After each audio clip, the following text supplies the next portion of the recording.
right, well, I think we can get started. I know folks will continue to come in, but I'm very excited. We've got a nice big crowd tonight for our very first Advocate Integration Series session.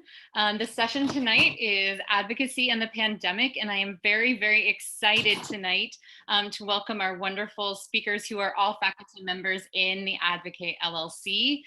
We have Dr. Marjorie Patrick from Biology, Dr. Stephen Sumner from Economics, and Dr. Evelyn Kirkley from Theology and Religious Studies. So this is going to be a wonderful session. I encourage you all to listen closely, and then during Q&A, absolutely ask questions, participate, get this conversation going. If you don't remember me from the LLC kickoff, I'm Dr. Julia Kanzler. I'm a professor in the Department of Sociology. And I'm also the faculty integration coordinator for Advocate. So welcome everybody. It's great to have you here. I hope you're having a great semester so far. I mean, I can't believe we're already 4 weeks into this. And I know that some of you are in the midst of moving back to campus or moving to San Diego. And we are all very excited for you, and hopefully at some point soon to be able to see you in person. Okay, well, I just wanted to spend a couple minutes just saying hello, but also just to briefly introduce you to this Advocate Integration series, what it's all about, what the purpose is of this, and how it kind of ties into our Advocate theme. So here, I just wanted to remind all of you, again, this is the first of our 3 sessions, and the next one is actually not during an LLC hour. It is scheduled for October 8th, Thursday, October 8th at 1 p.m. So it's during Torero hours or dead hours. They're called different things around campus. So it'll be 1 to 2 o'clock on Thursday, October 8th. And I encourage you all to attend. The topic is a very important topic, a reckoning on race, Black Lives Matter, and global anti-racist advocacy, featuring Dr. Fu from Ethnic Studies, Dr. Walter from Environment and Ocean Sciences, and Dr. Serbin from History. And then this is a little bit of an outdated form. I apologize because we have a slightly different speaker lineup, but session 3 is on Monday, October 26th. That is during an LLC hour. So again, we'll meet right here on Zoom at 7 p.m. And the topic is Climate Change, a World on the Brink. And it will be featuring Dr. Parkinson from Anthropology, Dr. Tyrrell from Political Science, and myself from Sociology.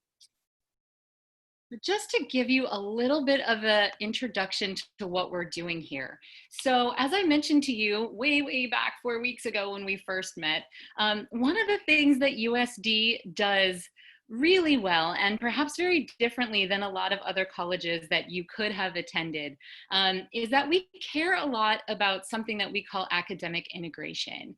We want to give each of you opportunities over the course of your college career to really start to understand how many of the challenges that we're facing today as a society are linked through different perspectives, that we can understand them more thoroughly and more holistically if we look at them through different disciplinary lenses. And so we want to give you different opportunities over the 4 years that you're at USD to practice academic integration, to take different issues, different topics, different challenges, and see them through different disciplinary lenses so that you can start to make connections between them. And so the way that we tend to approach academic integration is usually at your first year through the LLC program, and then again in your junior or senior year through an advanced integration project. But here in your first year, what we're hoping that you take away from this experience is the ability to recognize broad connections between multiple disciplines, perspectives, and/or approaches to learning, and also that you'll be able to articulate how the integration of different disciplines, perspectives, and approaches to learning can enhance your understanding of practical issues and problems. So we want you to basically be able to see these connections and be able to explain how making those connections actually helps you understand something a little bit better than if you were to just approach it from one perspective. And you'll be able to demonstrate these learning outcomes in a couple different ways. First, after attending this event and maybe a couple other of our integration sessions over the course of the semester, you will have an assignment to complete, a shared assignment that you will complete and that you will turn in to your faculty advisor. So please check your syllabus as to when that assignment is due. And then in the spring, you're going to be able to demonstrate these learning outcomes through an integration project that you're going to complete in your spring LLC course, where you're able to work on a unique project and then make connections between the class that you're taking now in the LLC program and the class that you're taking in the spring. And that's a really exciting kind of holistic integrative project. So that's what you do in your first year. And then later on in your junior or senior year, you're going to have the opportunity to work on a bigger project, either in your major or an interdisciplinary course, where you are asked to really kind of dive deeply into integration and apply your learning across the core curriculum to this project in a really deep and holistic way. And hopefully at the end of the day, you'll have a project that you feel proud of, that demonstrates this integrative approach that you can take on the job market with you or to graduate school or wherever you go. All right, so that's basically what we're doing. So what we're doing today is you are having your first little taste of academic integration. And the three speakers that we're having here today are all talking about the COVID-19 pandemic through their own disciplinary lenses. And so what I want you to do is be able to pay attention to what they're saying and how they speak to this topic from their own expertise and perspectives. And at the end of this, you're going to be able to draw similarities and differences between these so that you can understand how they're connected, and hopefully also how they're connected to our social justice theme that is central to our Advocate LLC. All right, so that's all I have to say. And without further ado, let me stop screen sharing here so I can turn it over to our first speaker. All right, so our first speaker is Dr. Marjorie Patrick, so I will turn it over to her.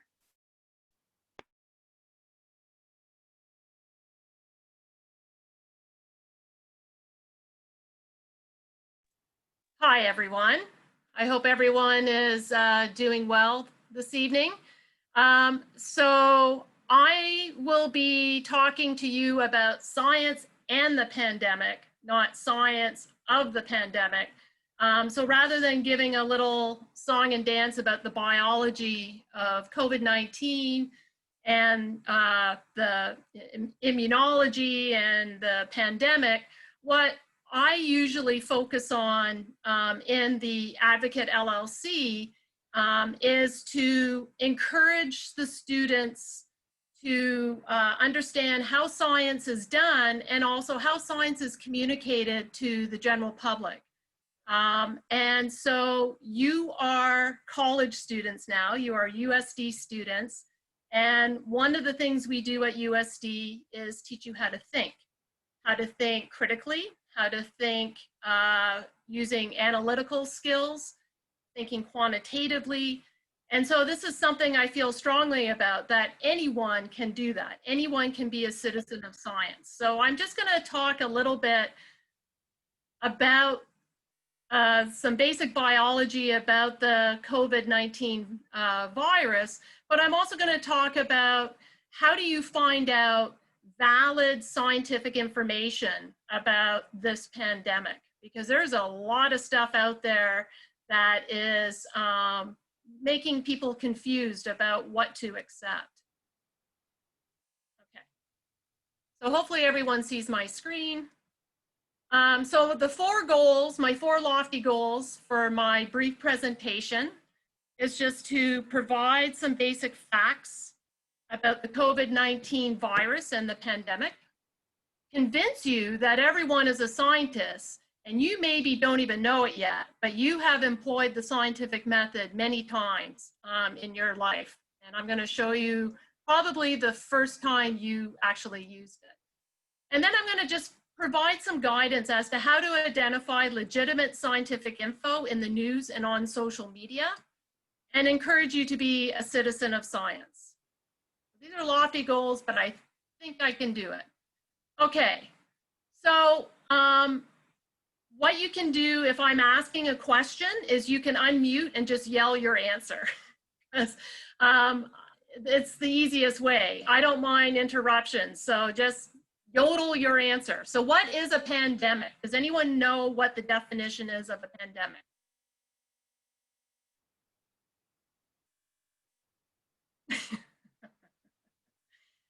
Don't be shy. Anybody got any information about a pandemic, what it is? It's like a disease or kind of an outbreak of something that spreads across the whole country or the world. Yes, excellent. It is when we have a disease outbreak that spreads across more than one country or continent. So it started as an epidemic, so a disease outbreak within China, but then it very quickly spread to the rest of the world due to global travel, etc. So what is COVID-19? What can you tell me about COVID-19?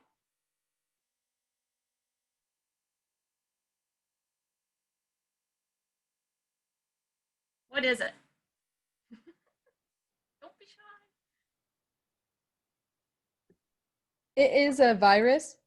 It is a virus. Thank you. Okay, and it belongs to a family of what we call the coronavirus. So based on their features, their characteristics, biological characteristics, we know it belongs, it's related to the class of coronaviruses.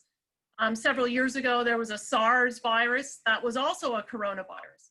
But the name COVID-19 actually comes from its name. They take the first two letters of corona and virus and add the D from disease on the end to give you COVID. And since this was a novel human disease first identified in 2019, that's where the name comes from, COVID-19.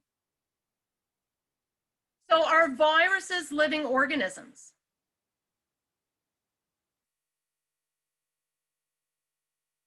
Yes. Yes. Anybody else agree with that or disagree? I didn't say it was right or not. Are they living organisms? No. No, very good. That was Gavin, right? Yeah, Yeah. they are not living organisms. Thank you, Gavin. Why not? So maybe one of my 240 students could pipe in, might be aware of why they are not considered living organisms. Oh. Go ahead. Go ahead, Okay. Gabriel. Is it because they have to be able to latch onto a cell to multiply? Well, they do that. They can't multiply just by themselves because they don't have all the traits? So what traits? Nucleus. Not nucleus. I don't know. You're dancing around it. You are very close, my friend. Okay. They do not possess all 7 characteristics of life. So biologists, when we're looking at entities, we say they have to possess the 7 characteristics of life. Viruses do possess some of them. They possess 4 of them. So they do have heredity. They are capable of evolving and passing their genetic information to a new generation of viruses. They replicate, so that's a form of reproduction. They actually respond to the environment, and it's pretty basic, but those spike proteins on the outer surface actually they detect and bind to specific receptors on the host cell.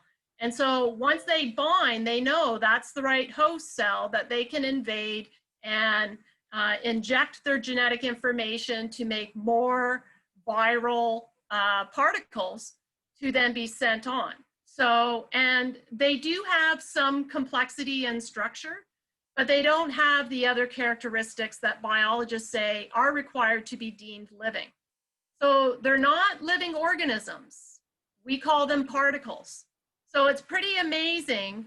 All viruses are particles, and yet they can wreak havoc on living organisms from bacterium all the way up to large animals and plants. But they are particles. And so we can actually look at what features they have. And this is thanks to the really rapid enhancement of technology over the past, say, 20 years, and even within the past 5 years. Our ability to sequence an entire viral genome, it takes like an hour. we can get the three-dimensional structure of a single virus particle with really high resolution. And so from all of the research that's been done over the past few months, just the past few months, we're able to have a pretty refined view or understanding of what this COVID-19 looks like. So it has an RNA genome. So there's DNA. We have DNA as our storage of genetic information. Some viruses use RNA. Here are those cool looking little spike proteins. These are protein based. And then the entire virus is enclosed, or the genetic information is enclosed in a lipid membrane. So they basically are composed of three classes of macromolecules, and they're particles. They're not deemed living organisms. Okay? And so if you're interested, I got this information from New Scientists, where they had, this is a very good science website for the general public to learn more about what's going on in science. So they write articles that are geared towards the general audience that may or may not have some science training. So tell me what you have learned about how to stop or reduce the spread of COVID-19. What have we been told that can do this? And you can just shout out anything that we've been told to do. Wear Wear a mask. social distance. Social distance. Anything else? Wash your hands. Wash your hands. Keep your Yeah. hands away from your face. Yeah, that's right. Don't pick your nose. Yeah, so all of these guidelines, if you recall, started to come into play as the pandemic proceeded, because we didn't know a lot about this virus. Was it airborne? Was it transmitted by touch, by bodily fluids? And so all the research behind all of the safety precautions that are put in place for us have come from research, from understanding the biology of this virus. And so the bottom line, it all boils down to, if we stop moving, the virus stops moving. And so of course, shelter in place helped bring the numbers down, but as soon as we got a little cabin crazy and things started to slowly open up, we started seeing the numbers go up. So as soon as humans come together, we're social animals, that, you know, the virus is able to be transmitted, okay? But I just want to make the point that all of those safety precautions are based on the data, the research being done at breakneck speed to learn more about this virus. So enough about the virus. Now what I want to do is convince you that you have been a scientist since you were a baby. And so I just have this funny little figure showing you the different steps of the scientific method that you may have used yourself and with maybe your younger brother or sister in trying to determine what you found on the floor is food. So you make the observation, it looks like food, you form a hypothesis, is this food that I can eat? You perform an experiment, you taste it, you analyze the data, it does not make you feel so good. So then you report your findings to your parents, if whichever one is nearby, and then you need to replicate your findings. You need to replicate your research. So you invite others to reproduce your results. So every human being from a baby has used the scientific method. And probably during your high schooling and now as you get into USD, at some point you'll be taking a science class that will focus or have you revisit in a more formal setting how we do science. And so I have this slide here just to show you how, for example, the COVID research is published and how it gets out to the general audience. So I just have here, it's sort of like a flow chart as to how science gets done, how science is rigorously reviewed and then either accepted, revised, or rejected by a journal where you try to publish your research. So this is the process that happens. So the peer review process of publishing research is very rigorous. It's very stringent. And so that's a quality check on how science is done. Research is also communicated to other scientists through other venues, research conferences, via seminar or poster presentations. But the next question is, what's the step beyond this to get it to the public? How are scientific discoveries relayed to the public? And I just want to point out to you that our biggest source of information these days is social media.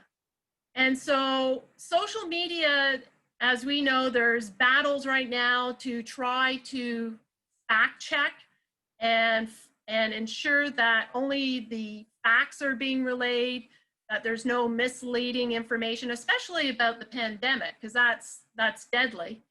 But there's a lot of pseudoscience out there on social media.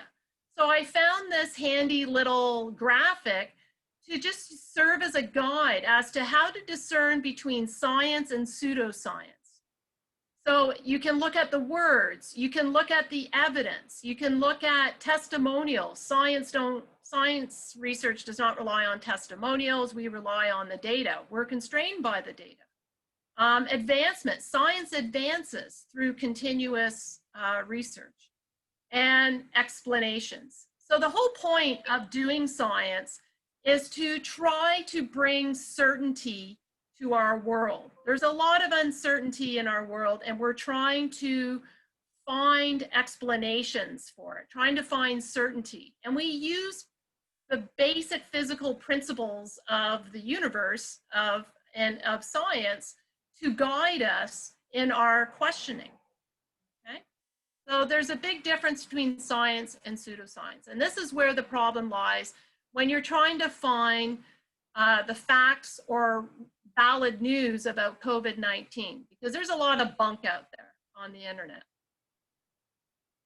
So what are some reliable sources that you should start adding to your Twitter feed or whatever social media you use? I know only probably the professors are using Facebook, because only the old timers are on Facebook these days. At least that's what I've been told. But there's an array of different platforms of social media where people can put information out. So the question is, how do you find the important science? And so you want to look for, with regards to COVID, reliable public health websites. And I would encourage you to find international health organizations like the World Health Organization, a variety of research universities, so Harvard Health, University of Washington, those are two examples of universities that have set up platforms of data and information for the public for COVID-19. And then also federal government health agencies. But I have a little asterisk here because more recently in the news, there has been information indicating that there's been political interference in the CDC, the Center for Disease Control, and the FDA with regards to reporting COVID-19 data. And so I caution you in using the CDC at this point, but there's many other resources. With regards to news outlets, you want to rely on a news outlet that employs the verification of sources, kind of like the scientific method. We replicate.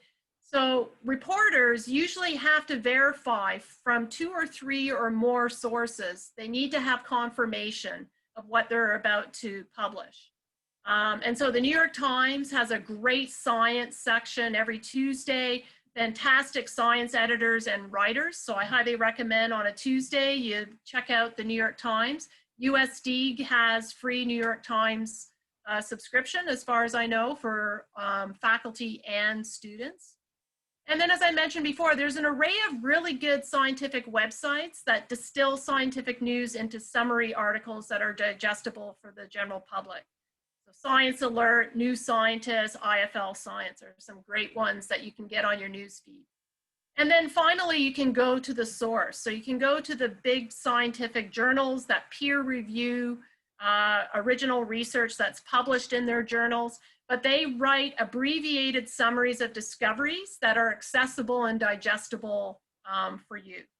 So I highly recommend you put your critical and analytical thinking skills to work. And you can check those out. I have my freshmen in 240 will be looking at these summary articles. So I had 4 goals. I didn't change this last one, but I hope that I've given you some guidance and some insight into how science is done, what we know about COVID, and have a greater appreciation of what science does and is doing in this pandemic. But I also encourage you, maybe if you're not thinking of a science major at USD, that you still become a citizen of science, that you still are willing to examine the literature, the news media, the social media, and look for the facts and use your critical and analytical thinking skills. And I have a link there, I won't talk about it, but it's, if you need to set a friend or a family member straight about the facts about COVID, this is an article that gives you guidance on how to do it without losing a friend or family member. Okay, so that's all I have to say. Thanks for listening. If you want to contact me about any of this or just say hi, I welcome it. Thanks.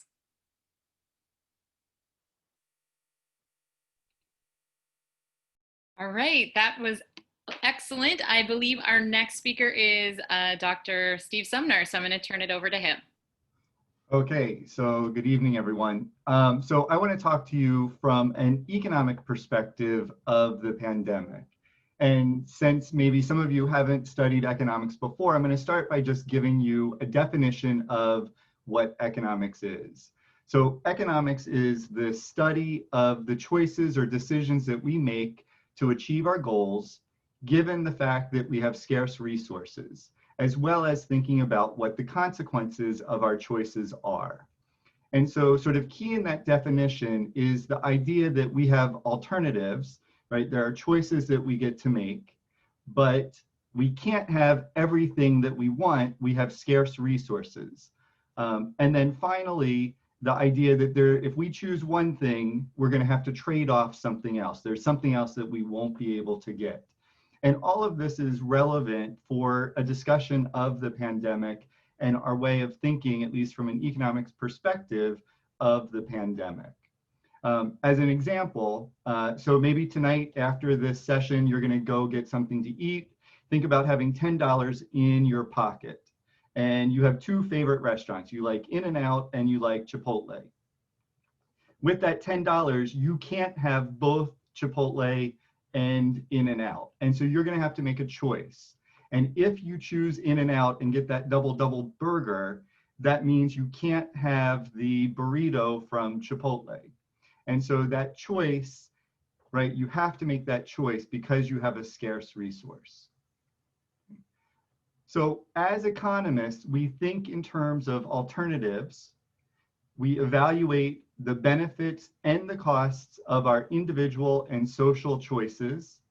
And we try to examine and understand at both the local, regional, and global level how different events and issues are interrelated.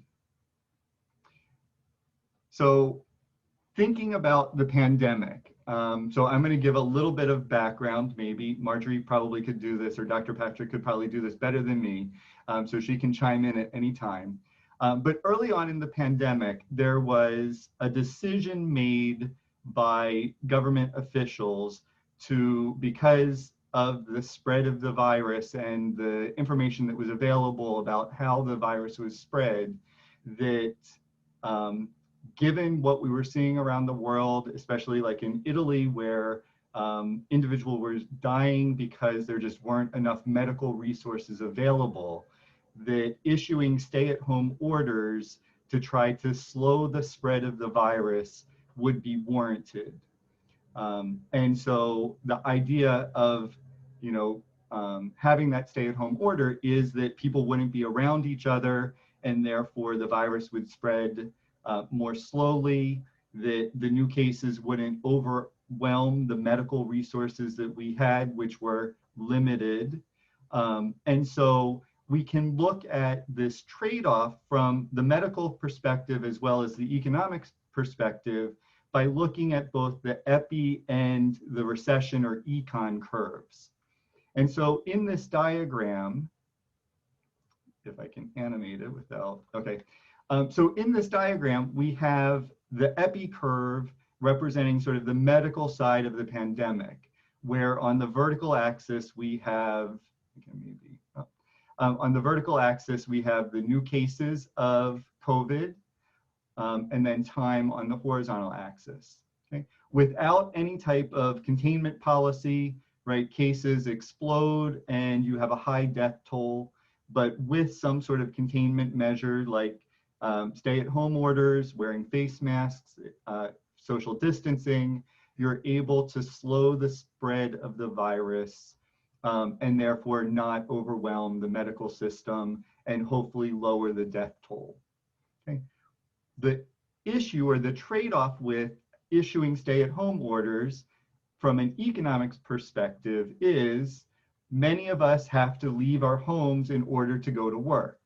And so it's likely that there's going to be a significant economic toll in terms of the output that the country can produce, which is measured by gross domestic product. So GDP is going to go down. Okay, if those containment measures aren't put in place, then the economy actually probably would not do too bad. We would probably see some dip, but generally the economy would weather that storm relatively well. But with the containment measures and everyone staying home from work, businesses shutting down, we see a drastic decrease in output that the economy can produce. And this is what we've seen, and I will show you some data that documents this large decline in economic activity. But the government actually can do something. There are economic policies that the government can pursue to try to mitigate that downturn in terms of how significantly GDP goes down in the recession. Does anybody know what the government in the US did? Stimulus checks and bailout money. Right, so they proposed economic policies and issued or passed there were stimulus checks sent out. Exactly. So that was part of the CARES Act. So there were stimulus checks that I think were, I'm going to get this wrong, I didn't get one, unfortunately, $1,200, or, and then there was a little add-on for if you had children, as well as, and maybe what is more significant if you're thinking in terms of employment, they provided an additional boost to your unemployment benefits of $600 per week, which was significant. For many people, that meant that they were actually getting paid under unemployment more than they would have made by going to work. And so there's a whole nother discussion about that that has been occurring over the course of the summer. And then there was also supports for small businesses to keep employees on their payroll, even if they weren't actually going to work. Okay. And so what I want to do is to now look at what does the data tell us about what happened during COVID, or what has been happening during COVID or as a result of COVID. And so we can look at different economic indicators, one of those being consumer spending. And so there are several things that I want to point out in this diagram. It starts in January of 2020. I'm sorry if it's a little bit small on your screens. But what you notice is that consumer spending is pretty stable through February. And then spending, if you look at the total spending, the dark blue line, it drops, right, significantly during March by about 30% relative to what it was in January. What's the outlier in this diagram? What didn't drop?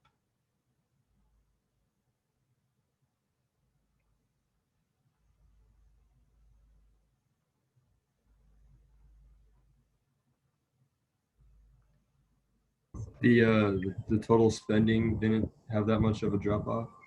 Okay, well, total spending dropped off some. What's the red line? Can you see it? Maybe you can't see it in the diagram. Grocery. Right, groceries. What did everybody do right before the stay-at-home orders? Grocery shopping. Right, they went out and panic bought, right?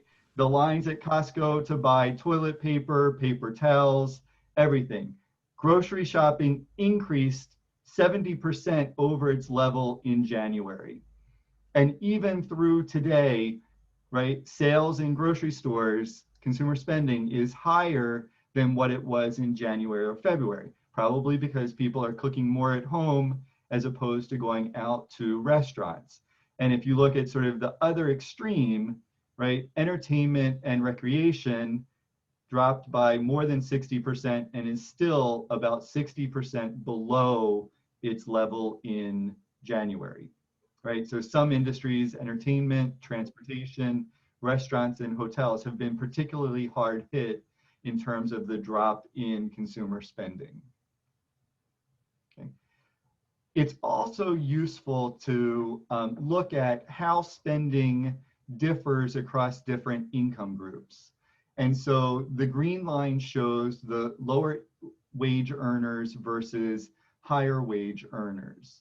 And what's evident in this diagram is that consumer spending has dropped more for high income segments of the population than for low income segments of the population. And this is going to be significant when we look at job losses, right? So you may think, well, why did income drops, or why did consumer spending drop more for high income earners? Well, there's evidence that this decline, or a lot of the decline, at least initially, was driven by health-related concerns. It wasn't that individuals suddenly lost a bunch of income and so they stopped going out and spending money. It was that there were stay-at-home orders, the individuals were afraid to go out, and so they cut back on their spending because they were staying home. Okay, and really you see for the low-wage income earners, at least those that were receiving unemployment insurance, they were probably able to maintain much of their spending that they had before. We can also, another key indicator is employment. And we can look at differences in employment across the high wage earners, so greater than $60,000 in income, versus low wage earners. And we see that the low wage earners, their employment drops, by a third early on in the pandemic and has recovered some, but not nearly to the extent that it has recovered for the high wage earners. High wage earners are about up to the same level of employment that they saw pre-COVID. And then we can also look at across industries what has happened with employment. And we see, right, the leisure and hospitality industry was hammered by the stay-at-home orders, right? And the lack of business travel that was taking place early on in the pandemic. And so much of this drop in employment for leisure and hospitality is the result of those high income earners cutting back significantly on their spending.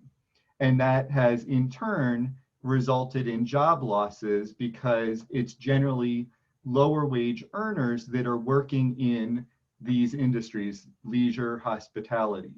Whereas in the professional and business services industries, right, that's individuals that are working in education.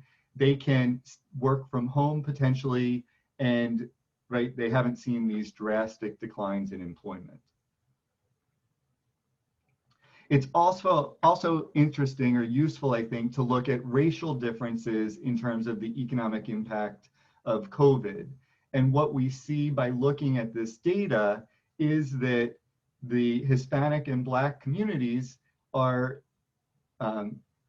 hit harder by the pandemic than the white community, right? And this is from the Pew Research Center. They did a survey, and I think what's really striking is looking at the percent who said in April that they do not have rainy day funds to cover the expenses for 3 months in case of an emergency, right? So the Hispanic and Black response was about 70 to 75%, where the white response was only 47%. So significantly more Hispanics and Blacks are not going to be able to cover some sort of emergency that would cost them 3 months of their expenses.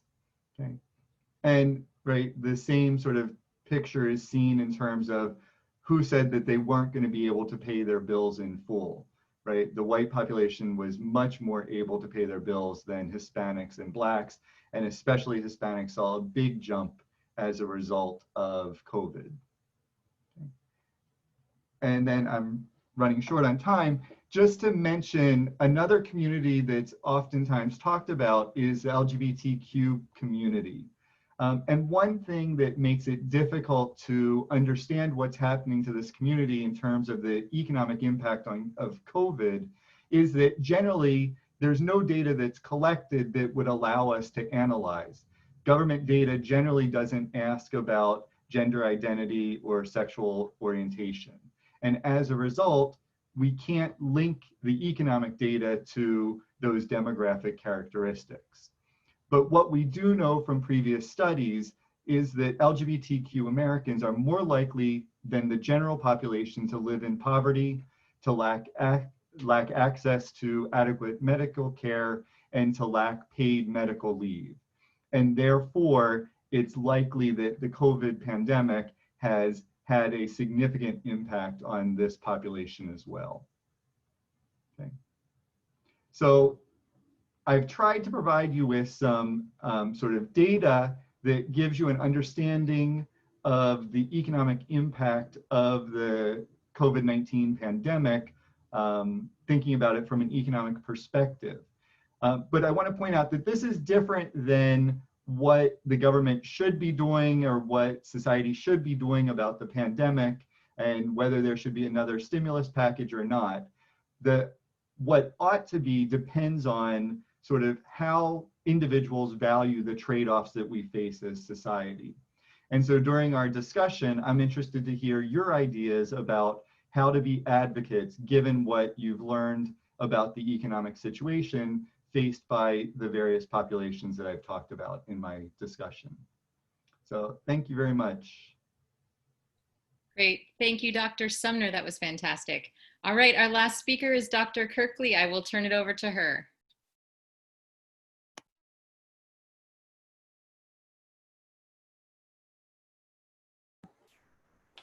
Hi, everyone. I'm Evelyn Kirkley. I teach in theology and religious studies, and I'm also the director of the Women's and Gender Studies program.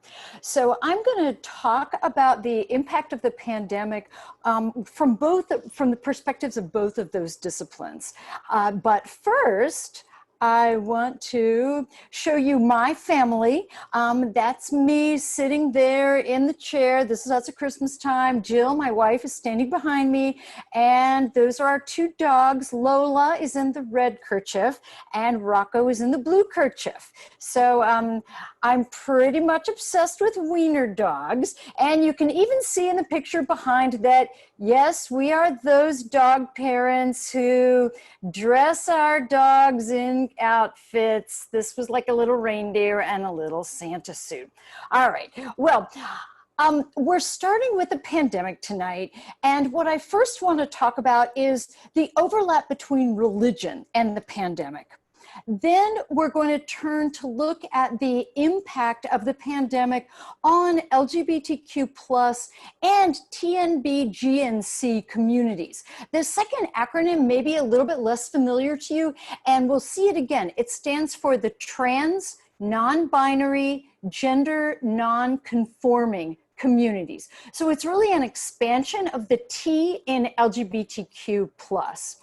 And then finally, I want to encourage you in ways that you can advocate for the LGBTQ plus TNB GNC community, especially during this pandemic. All right, let's start out. We're going to look at the religion side.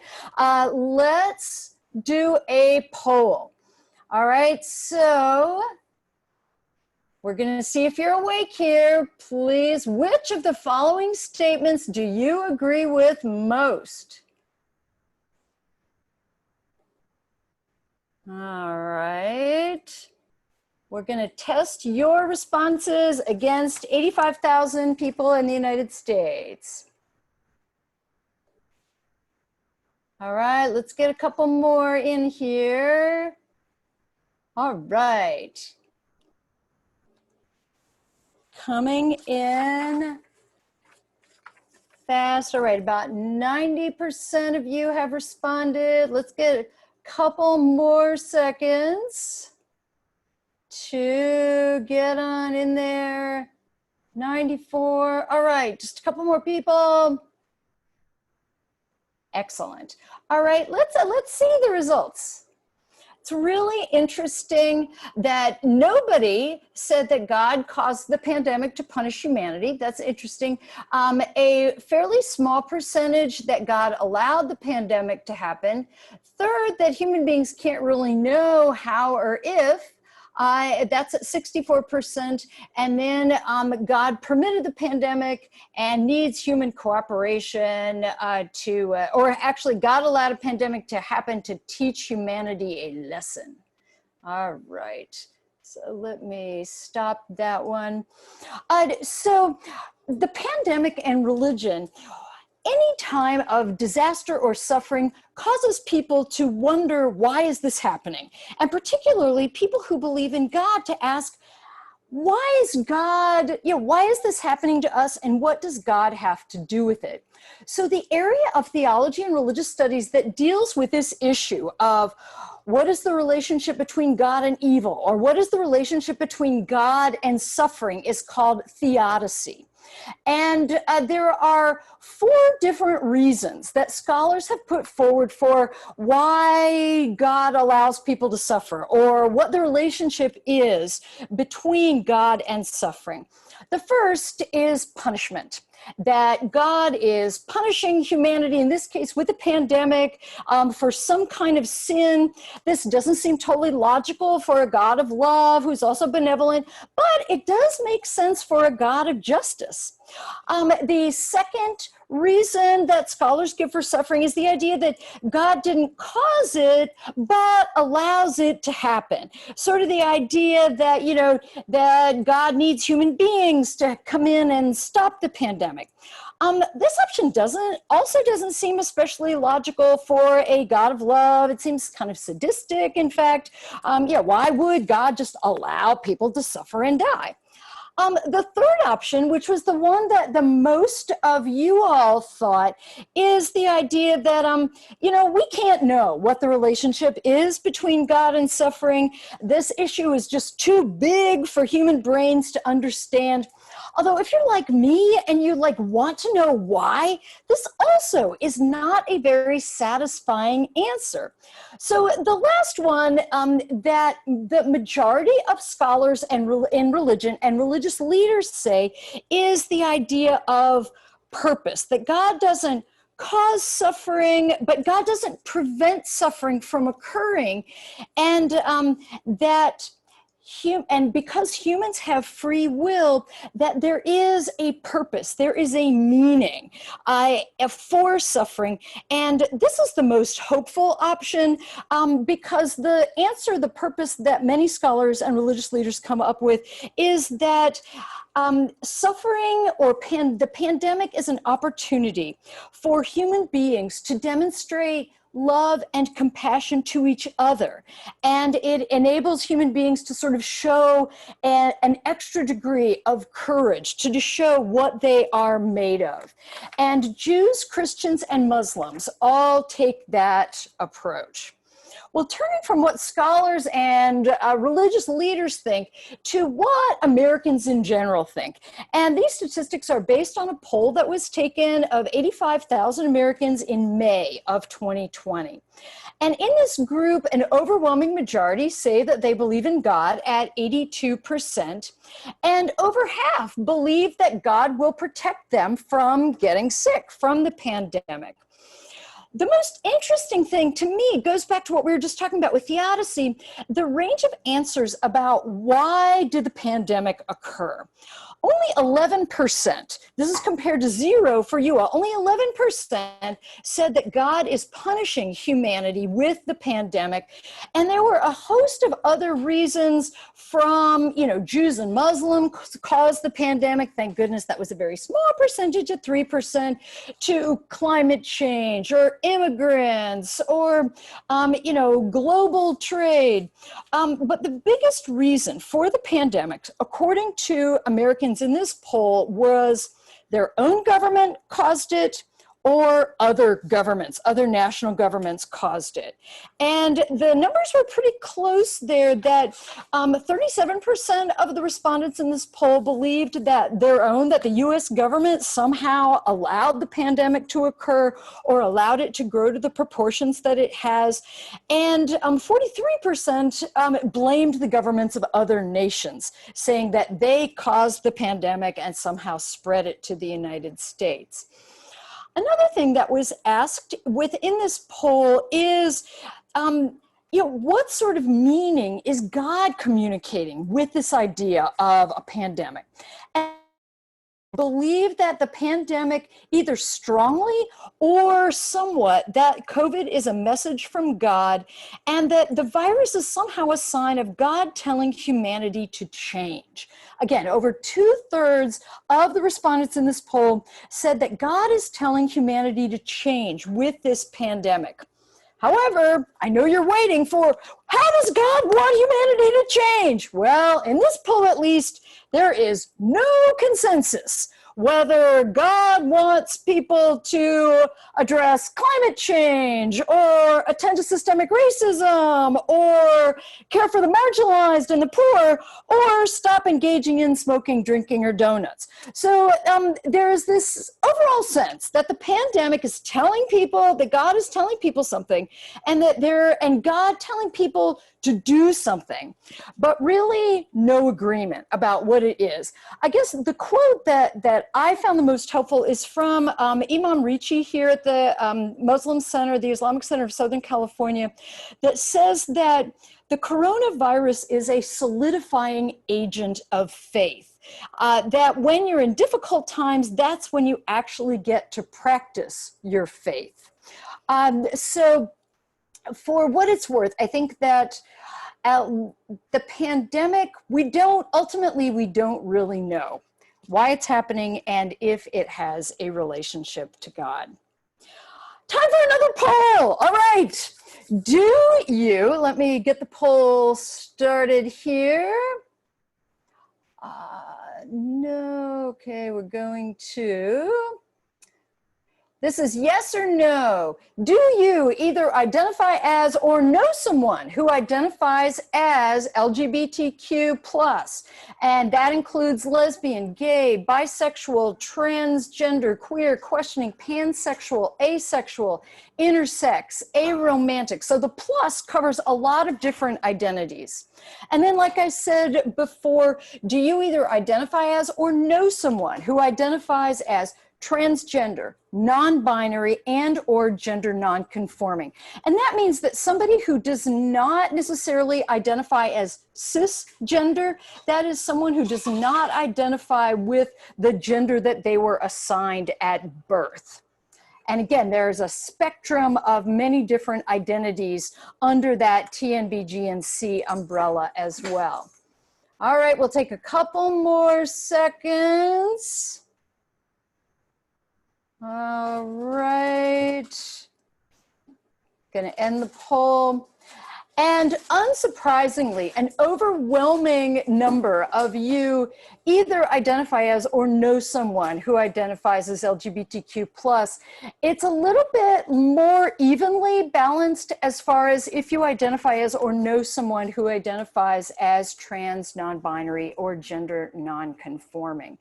Well, next I want to look at the impact of the pandemic on this large community. Rather than saying LGBTQ plus TNBGNC multiple times, I'm going to sort of abbreviate by just saying queer. So the queer community incorporates approximately 16 million adults and young people in the United States.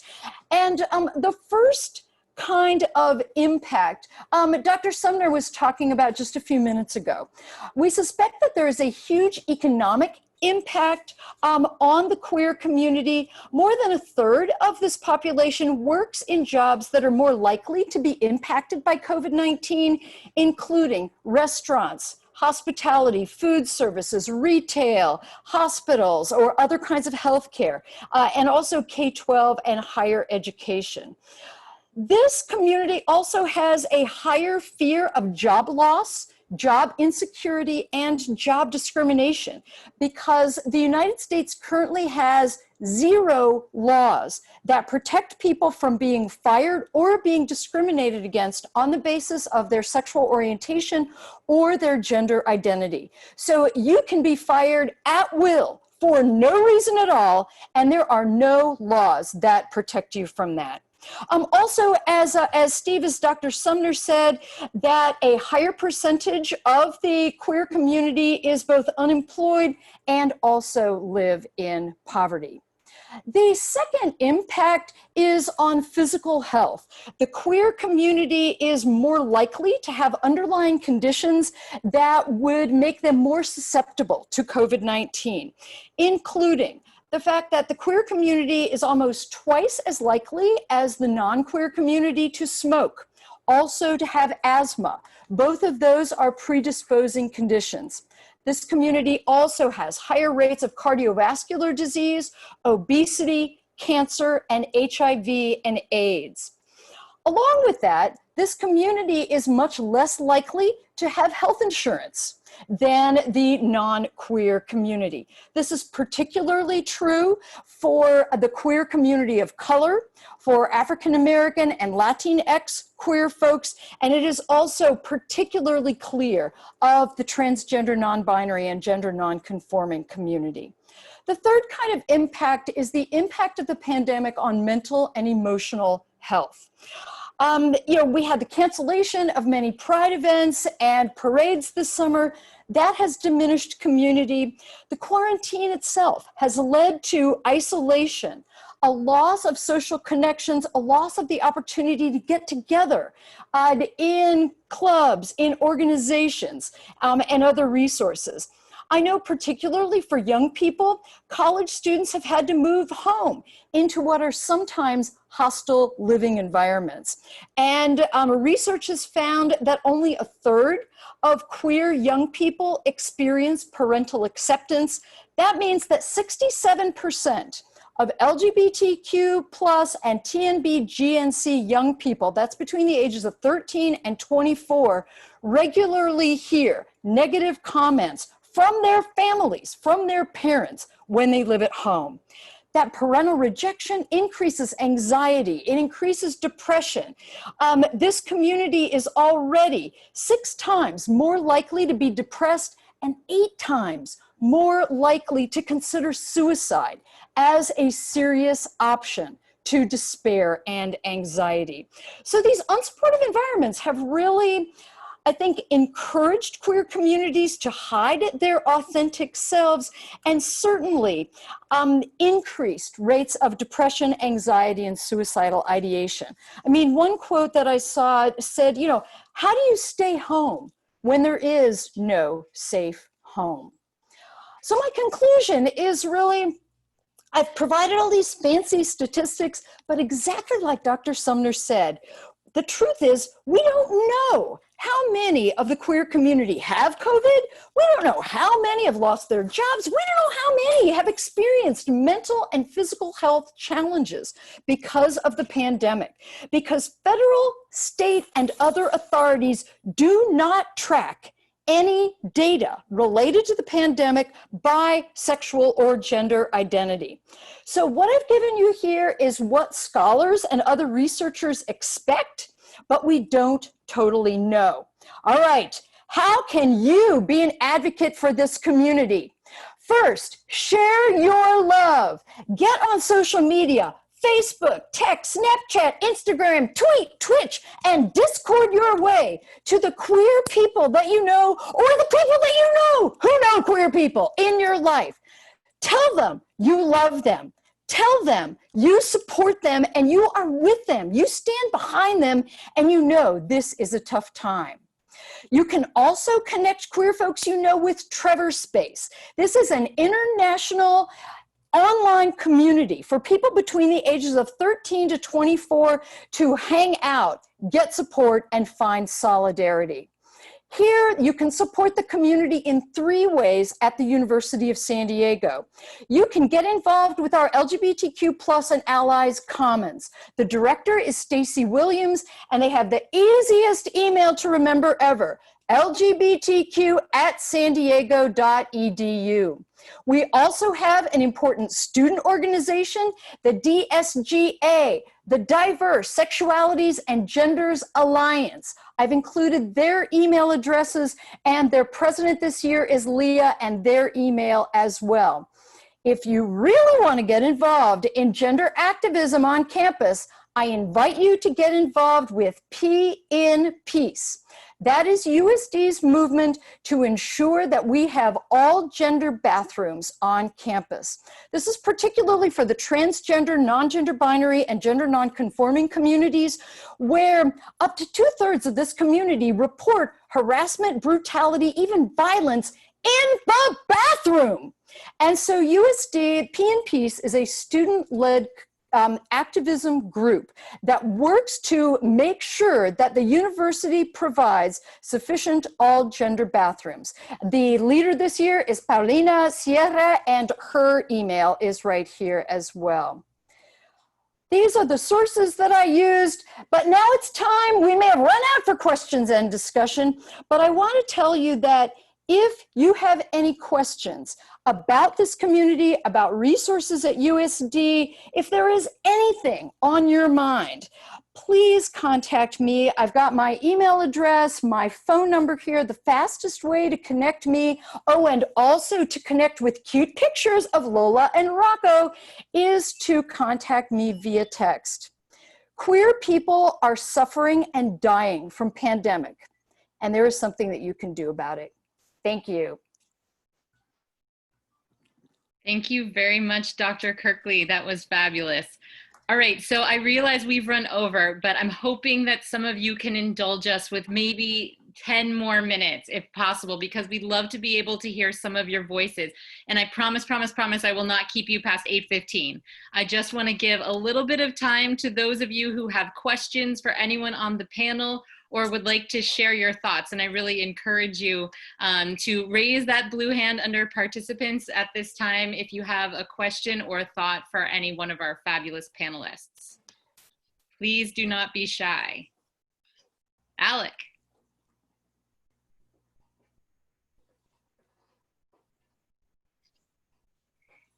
Alec Howell, are you still muted?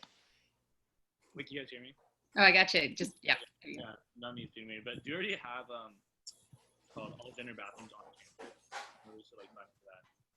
The question is, do we have all gender bathrooms? How many? Where are they? Evelyn, do you know the answer to this?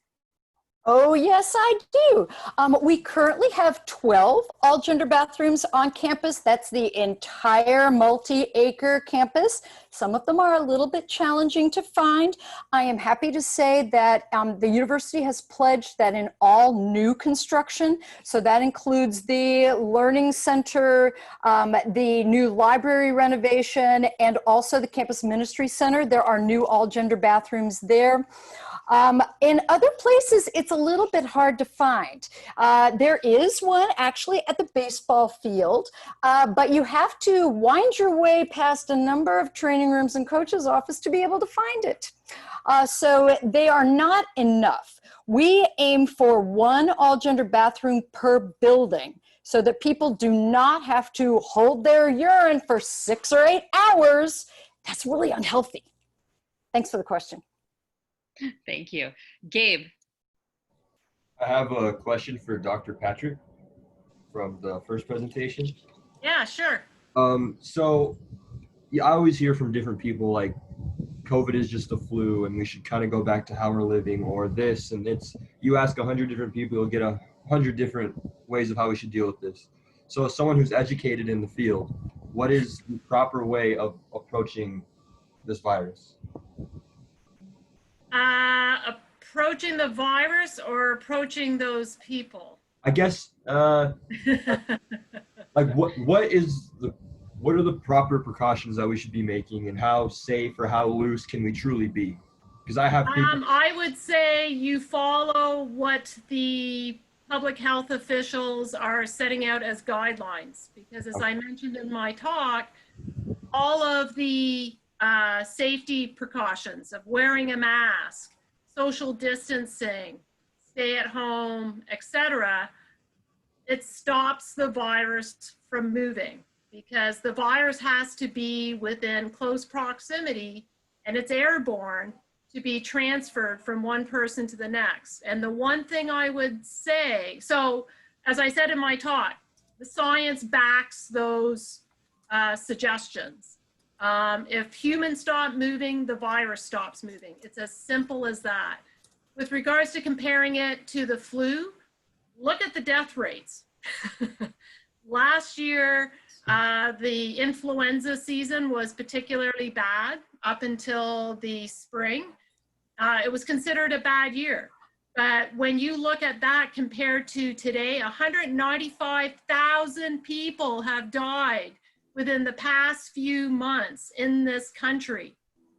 That shows you how deadly this virus is. And we also know it spreads so easily. And we still don't know all of the details of how it's being transmitted. But scientists are trying to nail that down. But I would say, look at the data. That tells you the story. And it's a very sad story. It's a scary story. We need to be scared about this virus. It is not like the flu. It is worse than the flu. I can't emphasize that enough. But as one scientist I heard say, scientists are constrained by the data. They tell you what the trends are in the data, and there's no reason for them to exaggerate that. We are constrained by the data, and it's up to the public to heed the public health officials what they're saying. Thank you. I hope that helps. All right, Taylor, what's your question? Hi, mine is towards Professor Sumner, the economist. And I'm asking, like, what do you think is the best way, like, politicians to really be moving money? Because often they're giving, like, rich people all these free handouts, or should they be giving them to the lower class to really move the economy? So I would say sort of the idea behind maybe giving the money to the wealthier class is the idea of a trickle down, that they will then spend the money or invest the money, and that will create jobs, that will create resources that can be used, or that filter down to maybe the lower income class. You know, they'll create businesses that employ lower income workers. But this is sort of a viewpoint, or, you know, it takes into your value judgment about the way the world works and about what models you believe, whether you think that that's the right way or whether you think that there are other ways. You know, the one thing that I would say, and if you look at the data, I think that what the government did with the stimulus and the CARES Act was beneficial for society as a whole, and especially those that are maybe marginalized and disadvantaged. That at least if you had a job and you lost your job as a result of the pandemic, that unemployment benefit and the stimulus check that you got, at least through July when it ended, you were probably able to maintain and survive at a level of income that was similar to what you had before. And so I think in that sense, the government spent a lot of money, $2.2 trillion, which is 10% of GDP. that will eventually have to be paid back. But it was something that needed to be done. And right, the benefit of doing that was it allowed us to have these stay-at-home orders that protected society as a whole and helped cut down on the death, the death toll. But moving forward, there are, systematic biases that have existed for many, many, many years. And the fact that those low-wage income earners are more likely to be from a marginalized group is the result of things that have happened for the past hundreds of years. And there's not necessarily one single thing that can do, to fix that. That takes a long time and, and more systematic changes. And getting politicians to agree to that when they need to be reelected, in a year or 2 years is not something that's easy. So I think you sort of have to think about what you believe, what your values are, and what you think is sort of the right thing, and then support the politicians that align with what, your viewpoint is, and that are going to move you in that direction. Great. All right. I think that probably is all the time we have, unless anyone's dying to ask another question, but I don't see any more blue hands. But I want to thank you all for joining us tonight. I'm really excited about the crowd we got here for our kickoff event. I think it was wonderful and very successful. I encourage you all to join us again on October 8th for our next session on Black Lives Matter. And then again on October 26th for our session on climate change. All of these topics are, of course, very timely topics that relate very much to our Advocate theme. So thanks everybody, and if you have any follow-up questions, feel free to contact Dr. Patrick, Dr. Sumner, or Dr. Kirkley. Thanks so much everybody. See you soon.